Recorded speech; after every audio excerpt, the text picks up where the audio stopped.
देखिए, आज का टॉपिक जो है हमारा वो मॉडल रहेगा। और मॉडल्स को हम थोड़ा डिटेल में समझने की कोशिश करेंगे कि मॉडल्स का बाकी जो ग्रामर्स में हम पढ़ते हैं, टेंसेस, ठीक है, कंडीशनल, उनसे किस तरह से डिफरेंट है ये, और इसको समझने की जो सही अप्रोच है वो क्या होनी चाहिए हमारी। ठीक है। तो सबसे पहले हम मॉडल्स को समझते हैं कि मॉडल का मीनिंग क्या होता है। तो बुक में आपने हमेशा देखा होगा कि मॉडल्स के आगे या तो मूड लिखा होता है, या तो दूसरा वर्ड आपने सुना है या नहीं सुना है, लेकिन इंटेंशंस भी बोला जाता है। इंटेंशंस भी बोला जाता है। अब क्वेश्चन ये आता है कि मूड और इंटेंशंस किसकी? मूड स्पीकर का, और इंटेंशंस भी स्पीकर की एक्सप्रेस हम करते हैं मॉडल्स का इस्तेमाल करके। हम एक सेंटेंस से इस को समझने की कोशिश करेंगे। ठीक है। एग्जाम्पल के तौर पे मैं एक सेंटेंस लेता हूँ और उसमें जो है मैं एक नाम को एज ए सब्जेक्ट यूज़ करूँगा, और वो नाम रहेगा अजय। ठीक है। अब अजय, इसके साथ मैं लिखता हूँ अजय के बारे में कि अजय जो है, जे goes to school by bus. ठीक है, ये सेंटेंस लिखा मैंने। और एक दूसरा और सेंटेंस लिखता हूँ मैं लिख रहा हूँ Ajay should go to school by bus. ठीक है। अब ये जो सेकंड वाला सेंटेंस है, इसमें आप देखोगे कि स्पीकर अपनी इंटेंशंस जो है, इंटेंशंस उनको दिखा रहा है। ठीक है। जब स्पीकर इस सेंटेंस को बोल रहा है, उस टाइम पे अजय जो है वो स्कूल जो है जाता तो है, लेकिन बस से नहीं जाता है। और स्पीकर ये चाहता है कि वो बस से जाए, इसलिए उसने मॉडल का यूज़ किया है यहाँ पे शुड का। मतलब शुड से वो अपनी इंटेंशंस को दिखा रहा है। तो जो मॉडल्स होते हैं उनसे इंटेंशंस बताई जाती हैं स्पीकर की। दूसरा चीज़, ऊपर वाला सेंटेंस जो है उसमें लिखा है Ajay goes to school by bus. ये फैक्ट है। इसका मतलब जब स्पीकर ये सेंटेंस अजय के बारे में बोल रहा है, उसे पता है कि जो जो अजय है वो बस से जाता है। तो वो उस फैक्ट को अपने लिसनर को बता रहा होता है, जो भी लिसनर है, चाहे वो एक है या एक से ज़्यादा है। तो उस केस में वो इस सेंटेंस का इस्तेमाल करेगा। तो अब बात आती है कि मॉडल्स होते कितने हैं। तो मॉडल्स आपके पास कैन मॉडल है आपके पास, उसके बाद कुड मॉडल है, मे बी मॉडल है, माइट भी मॉडल है। ये जो मे और माइट है, इन दोनों को हमने एक वीडियो में पहले भी कवर किया है, जिसमें मैंने मे और माइट के बारे में बताया है कि उनको पॉसिबिलिटीज़ में हम किस तरह से यूज़ कर सकते हैं। दूसरे मॉडल हमारे पास शेल आता है। एक और मॉडल है, उसको बोलते हैं शुड। इसी तरह से हमारे पास विल भी एक मॉडल है, वुड भी एक मॉडल है, ऑट टू भी एक मॉडल है। ठीक है। नीड भी एक मॉडल है, और डेयर भी एक मॉडल है। अब यहाँ पे इन दो को मैं अंडरलाइन कर लेता हूँ। इनको हम सेमी मॉडल्स भी कहते हैं।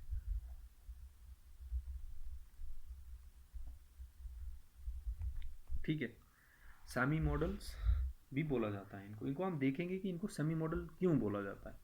उससे पहले हम क्या करेंगे, हम एक एग्जांपल लेते हैं। जैसे मान लेते हैं, मैंने एक एग्जांपल ली, मैंने बोला कि ही इज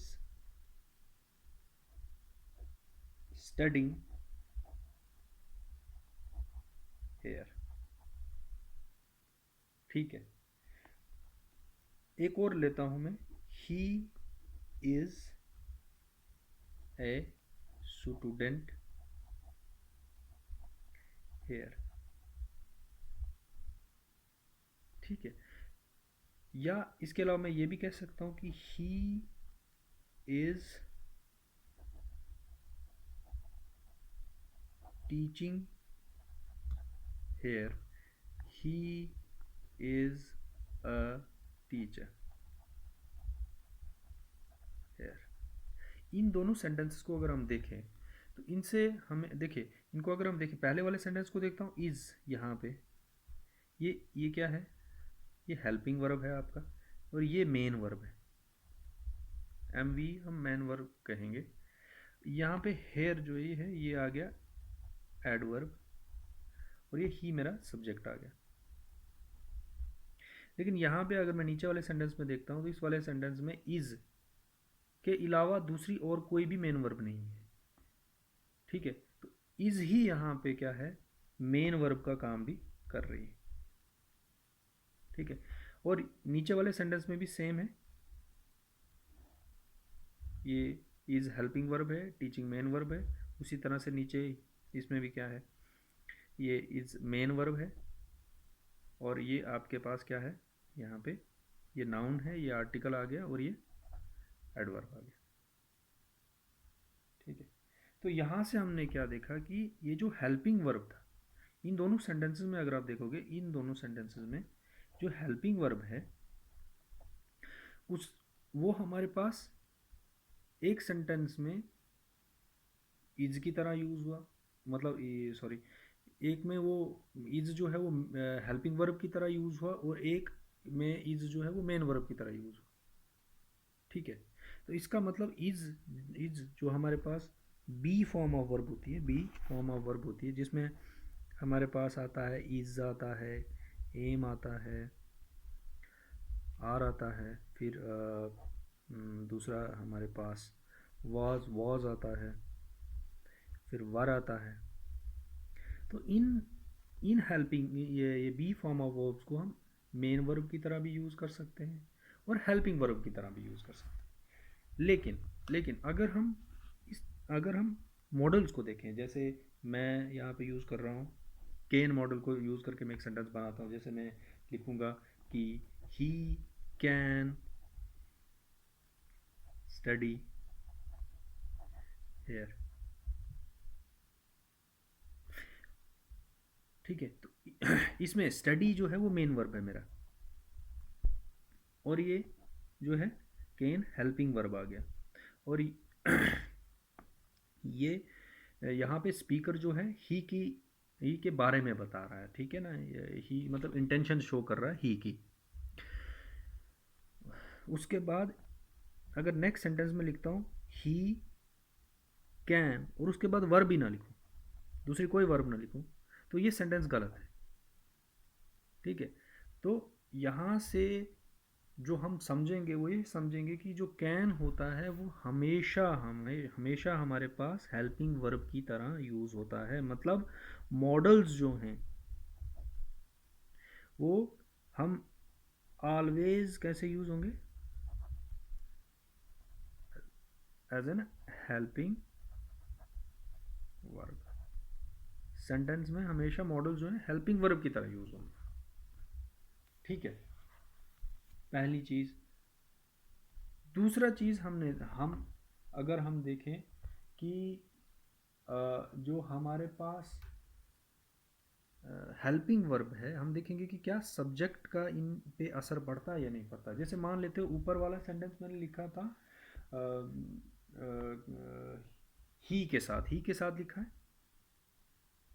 ठीक है, अगर मैं यहाँ पे सब्जेक्ट चेंज कर दूँ, जैसे यू कर दूँ, तो आर आएगा। ठीक है, लेकिन यहाँ पे अगर मैं सब्जेक्ट चेंज करता हूँ, ही की जगह पे अगर मैं शी भी लिखूँ तब भी कैन आएगा। ठीक है, यू लिखूँ तब भी कैन आएगा। तो मतलब जो कैन है उसका सब्जेक्ट से कोई लेना देना नहीं है, लेकिन टाइम के साथ है, टाइम के साथ है। मतलब आप जैसे ये एक और सेंटेंस लिखता हूँ मैं, जैसे मैं लिखूँगा they might got late to work।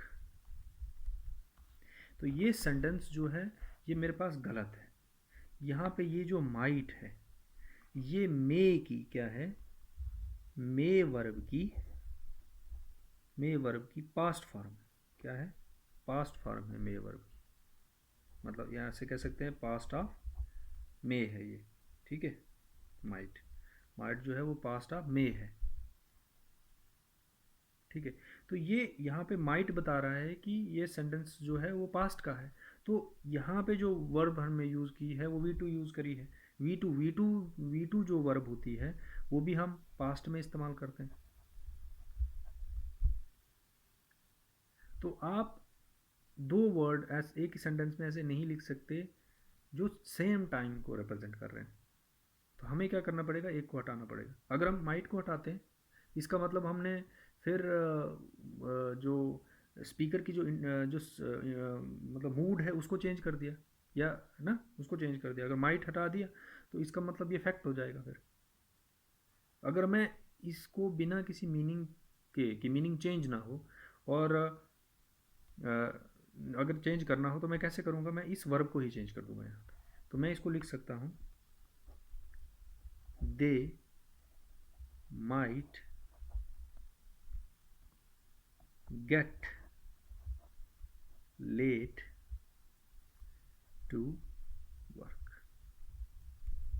ये सेंटेंस सही है और यहाँ पे स्पीकर जो है वो पास्ट में, पास्ट के बारे में बता रहा है कि ऐसा हुआ होगा। They might get late to work. ठीक है,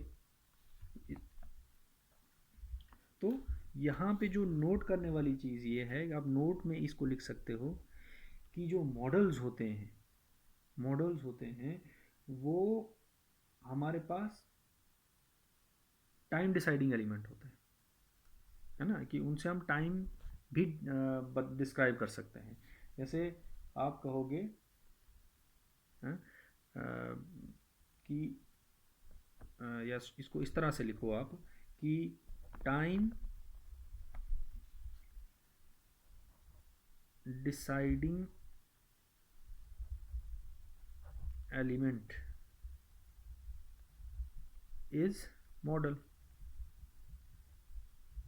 अगर हम स्पीकर की इंटेंशन की बात कर रहे हैं तो उसमें क्या है कि जो टाइम डिसाइडिंग एलिमेंट होगा वो मॉडल ही होगा, कि मॉडल की हेल्प से हम टाइम को भी डिसाइड कर सकते हैं। अगर मेल लगा होगा तो वो फ्यूचर को रिप्रेजेंट करेगा, माइट लगा होगा तो वो कंटेक्स्ट के हिसाब से देखेंगे हम कि वो माइट को रिप्रेजेंट कर रहा होगा। ठीक है, कभी कभी माइट जो आपके पास फ्यूचर को भी रेफर करता है और माइट प्रेजेंट को पास्ट को भी रेफर करता है, लेकिन वो कंटेक्स्ट पे डिपेंड करता है। तो यहाँ पे कंटेक्स्ट के अकॉर्डिंग हमें पता चलता है कि ये फ्यूचर पास्ट को रेफर कर रहा है। और यहाँ पे जो वर्ब हमने यूज़ करी है वो V1 यूज़ करी है। ठीक है, क्योंकि टाइम हमारा माइट से ही क्लियर हो रहा है कि ये पास्ट है, तो इसलिए हमें इसको चेंज करने की ज़रूरत नहीं है।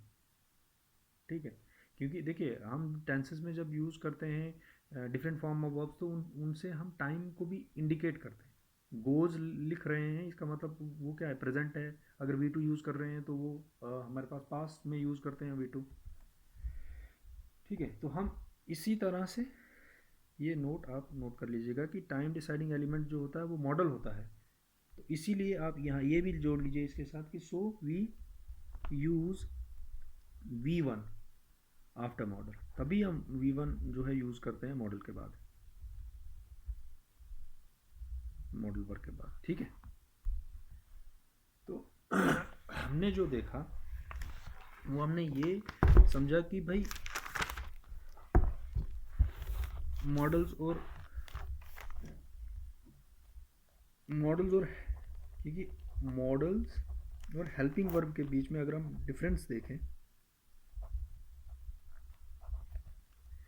तो क्या क्या मॉडल वर्ब्स और हेल्पिंग वर्ब के बीच में डिफरेंस। तो पहला डिफरेंस हमें ये समझ में आता है कि मॉडल्स कभी भी मेन वर्ब नहीं बन सकते। ठीक है,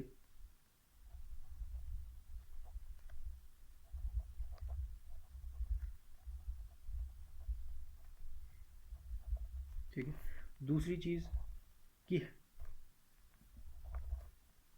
यहाँ पे हेल्पिंग वर्ब जो है वो can act as a main verb, और साथ ही साथ ये भी हमने देखा था कि वो चेंज भी होते हैं। अगर ही है तो इज आएगा, यू है तो आर आएगा, ठीक है, आई है तो एम आएगा। तो इसका मतलब जो हमारे पास हेल्पिंग वर्ब होते हैं वो चेंज होते हैं according to the subject of a sentence,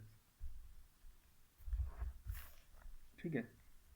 लेकिन यहाँ पे मॉडल्स के केस में ये चेंज नहीं होते, कांट चेंज देयर स्ट्रक्चर, ठीक है।